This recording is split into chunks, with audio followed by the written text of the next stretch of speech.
Robert, I have a question about basically what we're saying about rewriting the memory, because this is what you did. And what about if you're going back to the same memory again and again and again, and you already did quite a few times, rewrote the same memory, and it seemed at the point that you're done, you released, you replace it with something else, with positive memory, and then a couple years later, all of a sudden, the same memory shifted.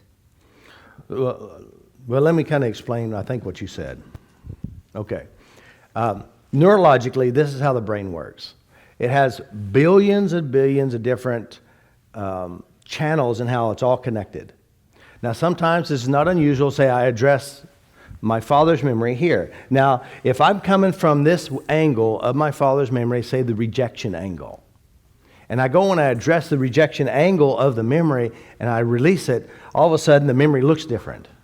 But later on in life, I have the feeling of being abused memory, an emotional abuse, and your mind goes, you feel this fresh emotion of abuse, and your mind goes, hey, we got a piece of it right over here. So now you go back to the memory. Now you're coming from a different angle of the memory with a different emotional piece.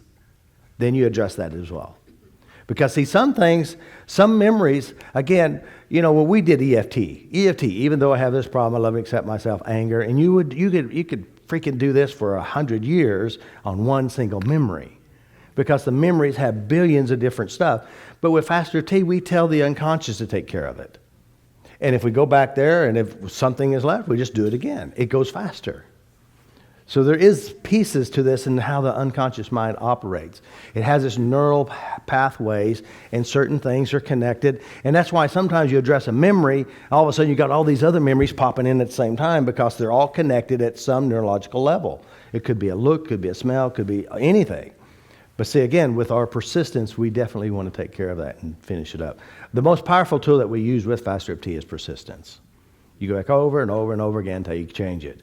By the way, haven't you realized that you persistently rehearse what you said you didn't want? And then you wonder why it gets worse? We do the same thing. We just persistently let it go until we get what we're looking for. And that's where the power of using Faster T. And Faster T is very simple. Let it go, let it go, let it go. Check it again. If it's still there, let it go. Now, a lot of processes, individuals process information differently.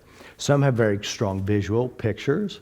Some have strong sounds. Some also operate with sensations. Now, my internal representation, I operate from knowings, which means I know. Like I say, for example, an issue. Now, I will have a faint, what you call a faint imagery. I don't have a clear image, but I know it's there.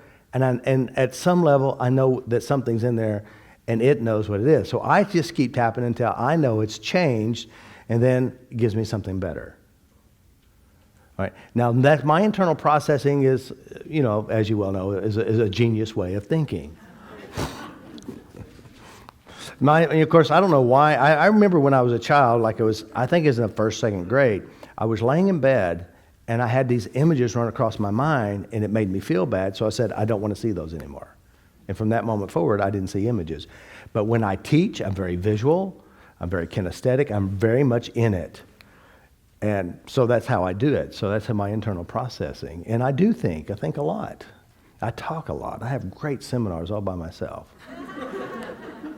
And I go back over and over again. I think, oh, that would be good. No. And I talk to people in the car who aren't even there. You do too, don't you?